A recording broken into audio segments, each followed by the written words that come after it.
Exciting news.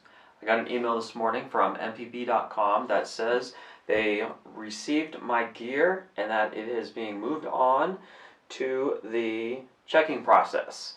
And so I mailed it last Thursday, and it took just about a week, FedEx ground, to get out to them, but it's actually a day before FedEx told me it was going to be there. They said it would be there Thursday by end of day, not Wednesday, so that's great news. And so far the process has been pretty smooth. I did make one mistake when I originally shipped it. MPB does send you an email with some shipping instructions, and on those instructions they ask you to write on the outside of the box a slightly different address. It is an expanded address. It includes the floor number, slightly different format of the suite with a few other initials. And so that was last Thursday. I tried calling them on last Friday and then again on Monday. Didn't have any luck getting through to them.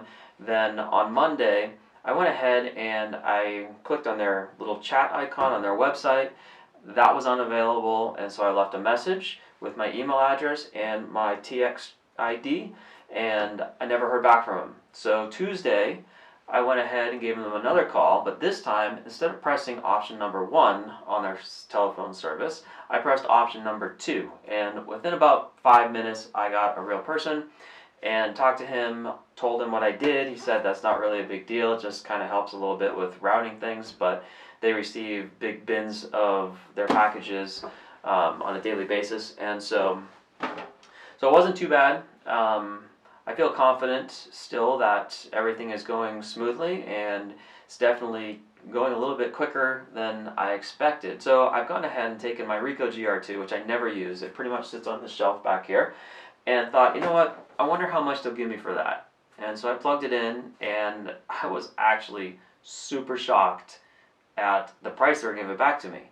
I paid around $600 originally for the Ricoh GR2, and their sellback price to it was $425, which actually is a pretty good deal for something that you don't use ever. And so I went ahead, packaged that up, and this time addressed the box correctly, got my FedEx label, so I'm going to ship this off this afternoon. One of the things I so far really like about MPB is you get a little bit more for your gear than, say, another website. I double checked this at a different site, and it was about $100 less. However, there was one camera body, which is the Nikon D810 that I have, which I'm using to record this video right now, and MPB really lowballed me on it. And I just couldn't figure that one out, and I still can't. But it was almost $300 different from keh.com. And so I'm still, do I get rid of my D810 or do I keep it? You know, right now I'm using it for video. It's working really well for that purpose. But I also have a D600 back here I could use probably for these videos. And I could also use the Z5 right here if I really want to. But got a surprise coming on the Z5. So stay tuned, and we'll see you next time for another update.